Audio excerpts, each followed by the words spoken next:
Dan konon semenjak jenazah ini ditemukan 300 tahun setelahnya itu tidak mengalami perubahan sedikit pun.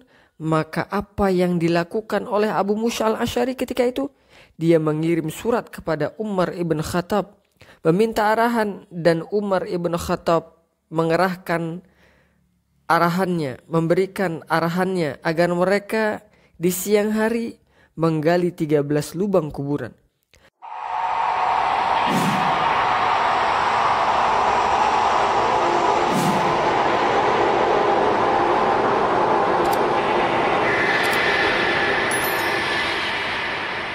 Assalamualaikum warahmatullahi wabarakatuh. Alhamdulillah, ketemu lagi dengan saya di channel Adhkarpedia. Pada kesempatan kali ini kita akan bahas sedikit tentang sejarah orang-orang sebelum kita. Kita akan bicara tentang sosok Nabi Daniel alaihissalam. Nabi Daniel alaihissalam adalah seorang Nabi Bani Israel. Kisah beliau banyak dituliskan oleh para ahli sejarah. Juga kisah beliau tercantum dalam kitab-kitab terdahulu sebelum diturunkannya Al-Quran. Al-Baihaqi meriwayatkan dalam kitab Dalailun Nubuwah, dan riwayat ini bersumber dari Khalid bin Dinar dari Abu Aliyah ketika kaum muslimin di era kepemimpinan Umar ibn Khattab berhasil menguasai Irak, yang ketika Irak itu dikuasai oleh Persia. Dan kekaisaran Persia jatuh di hadapan kekuatan kaum muslimin di bawah kepemimpinan Umar ibn Khattab. Mereka mendapati jenazah di salah satu istana tempat penyimpanan harta kerajaan Persia yang bernama Hurmuzan. Di situ mereka mendapatkan sosok jenazah yang disebut bahwasannya jenazah itu ditemukan dalam keadaan utuh. Dan jenazah itu sudah disimpan sekitar kurang lebih 300 tahun lamanya. Wah, lumayan. Begitu lama, rentan waktu yang begitu lama. Namun kondisinya masih utuh, dan memang demikian keadaan para nabi. Jasad mereka itu tidak rusak dan tidak lapuk oleh tanah, tidak lapuk oleh cuaca. Seterusnya bahkan tidak bisa terbakar oleh api. Di sisi jenazah laki-laki yang konon dia adalah Nabi Daniel tersebut, terdapat sebuah kitab. Kemudian kitab itu diterjemahkan oleh Umar ibn Khattab. Beliau memerintahkan penerjemah untuk menerjemahkan isinya. Ternyata isinya adalah tentang kisah Nabi Muhammad SAW yang akan datang di akhir zaman, serta perjuangan para sahabat beliau. Bagaimana perjuangan dakwah beliau, bahkan di situ terdapat kisah tentang surga dan neraka. Apa yang akan terjadi di kemudian hari, di hari akhir, dan riwayat ini disampaikan oleh para ulama. Bahkan para ulama menyebutkan riwayat ini sahih, bersumber dari Abu Aliyah yang ketika itu berada di dalam pasukan Abu Musa al-Asy'ari ketika menaklukkan Hurmuzan dan mendapati jenazah Nabi Daniel tersebut alaihi salatu wassalam. Kenapa jenazah laki-laki ini disimpan? Karena penduduk kota tersebut setiap kali ditimpa paceklik atau musim panas atau musibah yang lainnya, atau musibah yang berkepanjangan, mereka kemudian mengeluarkan jasad Nabi Daniel tersebut ke tanah lapang, dan seketika itu pula mereka mendapati anugerah hujan. Fitnah yang sangat luar biasa, sehingga hati mereka itu bergantung betul kepada jenazah Nabi Daniel ini. Sehingga mereka berpaling kepada Allah Subhanahu wa Ta'ala, yang kita tahu dialah penguasa alam semesta, yang menurunkan hujan, membagikan rizki. Namun demikian Allah Subhanahu wa Ta'ala menguji mereka dengan keberadaan jasad Nabi Daniel ini. Setiap tahun mereka ditimpa paceklik, maka mereka mengeluarkan jasad Nabi Daniel ini, dan seketika itu pula mereka juga dianugerahi hujan.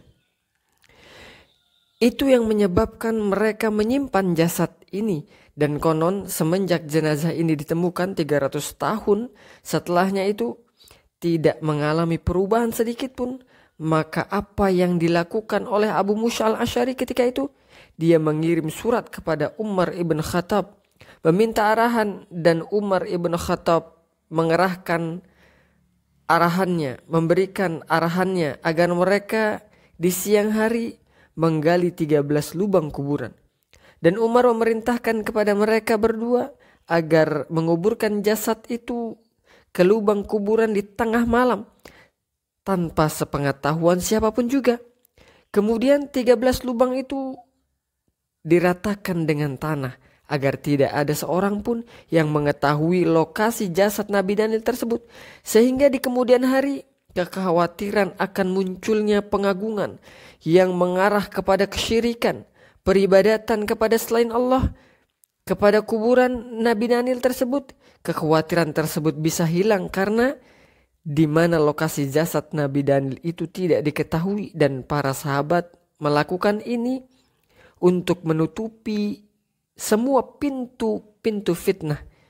Dan memang betul Ibnu Qayyim menyebutkan, andai kata orang-orang yang ada penyimpangan di dalam hati manusia, niscaya mereka akan berperang untuk memperebutkan jasad Nabi Daniel ini, sehingga mereka bisa membangun kubah, membangun tempat beribadah di situ.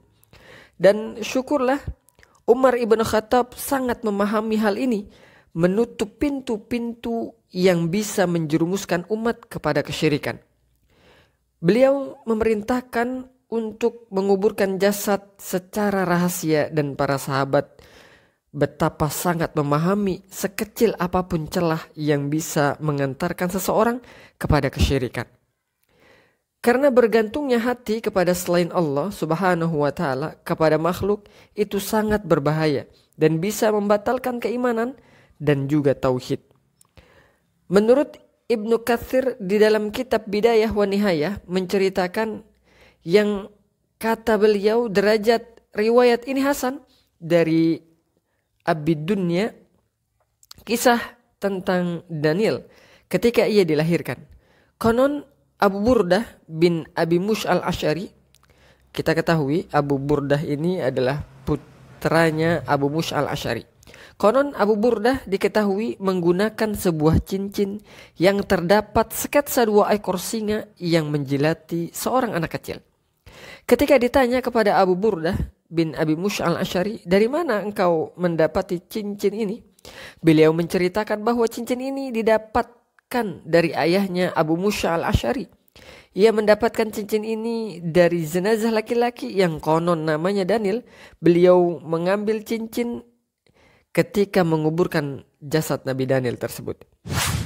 Kenapa ada ukiran sketsa 2 ekor singa, dan 2 ekor singa tersebut sedang menjilati anak kecil di cincin tersebut? Konon kisah ini menurut penuturan ahli sejarah di Tustar, kerajaan Hurmuzan.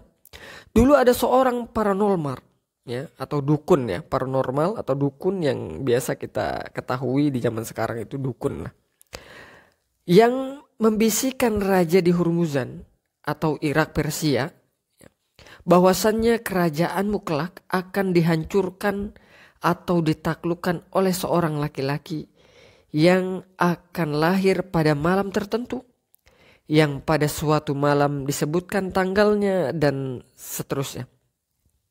Dan raja tersebut bersumpah semua bayi yang lahir pada malam tersebut akan dibantainya.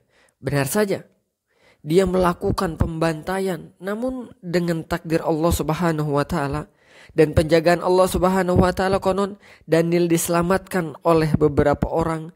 Ia dibuang ke sebuah hutan yang di situ sarang singa. Dia dibuang dalam kondisi masih kecil.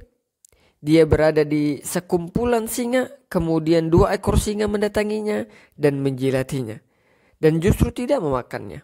Allah Subhanahu wa Ta'ala menjaga Daniel yang masih kecil itu.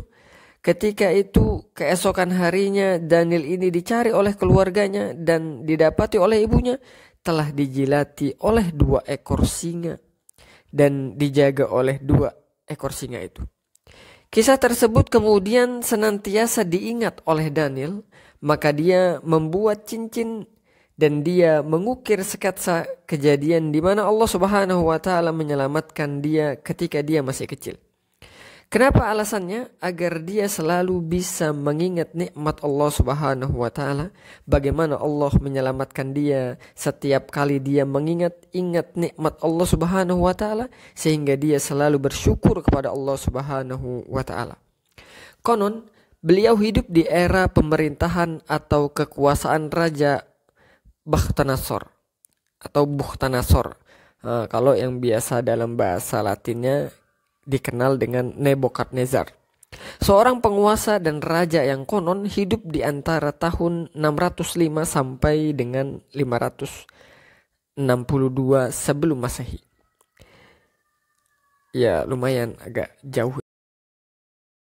Berarti masanya jauh juga sebelum masanya Nabi Isa alaihissalam atau Nabi Muhammad SAW, karena sebelum Masehi. Berarti rentan waktunya lumayan cukup lama. Berarti Nabi Daniel ini hidup di masa sebelum Nabi Isa alaihissalam diutus. Walaupun ya ada silang pendapat di kalangan para ulama, apakah Nabi Daniel ini seorang nabi atau dia kurang lebih hanya seorang lelaki yang soleh dari Bani Israel. Kemudian Bakhtanasor atau Nebukadnezar ini dikenal sebagai seorang raja yang bengis, kejam, dan zalim. Dialah yang dalam sejarah dikenal sebagai raja yang datang menginvasi Baitul Maqdis, Palestina, dan membuat kerusakan di situ. Membunuh, membantai Bani Israel, menawan wanita-wanitanya dan laki-lakinya dibantai semua. Pokoknya keadaan itu sangat ngeri sekali karena kekejaman Raja Nebukadnezar ini ya, atau Bakhtanasor ini. Bahkan Bakhtanasor ini sering disebutkan dalam kitab-kitab sirah, buku-buku sejarah. Beliau juga membakar Taurat. Luar biasa kezalimannya. Ibnu Taimiyah menuliskan naskah, Nabi Daniel ini pernah dizolimi, ditangkap, kemudian dipenjarakan di era kekuasaan Raja Persia yang berkuasa di Irak ketika itu. Dan kita ketahui Nebukadnezar adalah Bukhtanasor, ya, dia adalah raja Babilonia yang menguasai pusat kekuasaannya ada di Irak ketika itu. Nabi Daniel ini pernah dipenjara dan dizolimi.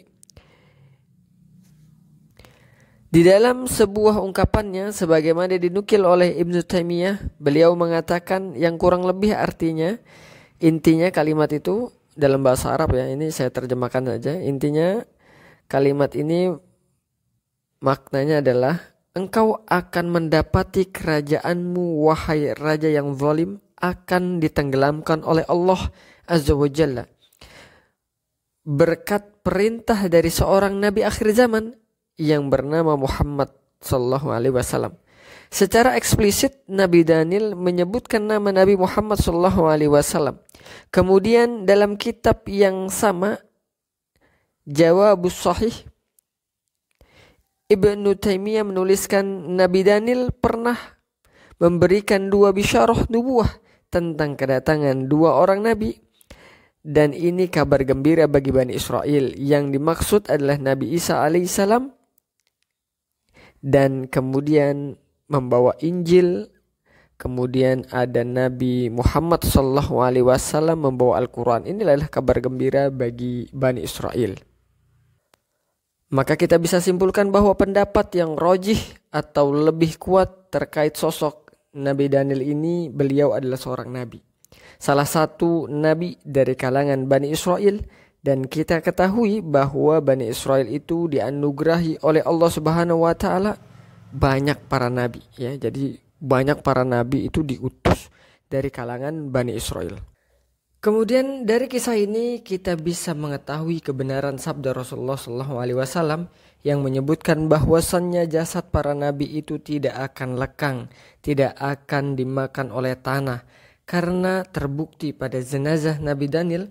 Dan melalui kisah ini juga kita bisa belajar bagaimana sikap para sahabat radhiyallahu anhum ajmain yang menyikapi jenazah Nabi Daniel ini tidak hulu ya, tidak mengagungkan secara melampaui batas.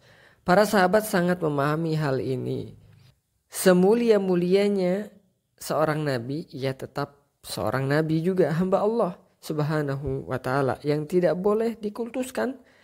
Dari sikap para sahabat ini kita bisa simpulkan bagaimana beliau menutup semua celah yang bisa menjerumuskan umat kepada kesyirikan. Pengagungan atas kepada jenazah Nabi Daniel yang sudah meninggal. Ini pelajaran kepada kita bagaimana fikihnya para sahabat dan mereka berjalan di atas manhaj Rasulullah SAW. Pertengahan yang tetap memuliakan nubuwah, namun di satu sisi mereka tidak mengkultuskan seorang nabi sebagaimana kaum Nasrani. Misalkan mengkultuskan melampaui batas mengangkat Nabi Isa alaihissalam ke derajat Tuhan.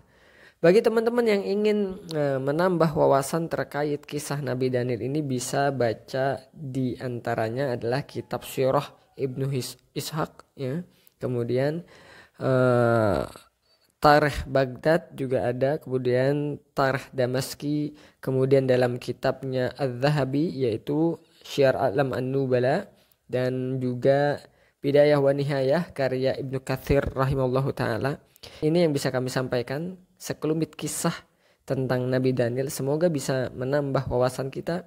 Kita berjumpa lagi di kisah-kisah selanjutnya. Kurang lebihnya mohon maaf. Wabillahi taufiq wal hidayah. Wassalamualaikum warahmatullahi wabarakatuh.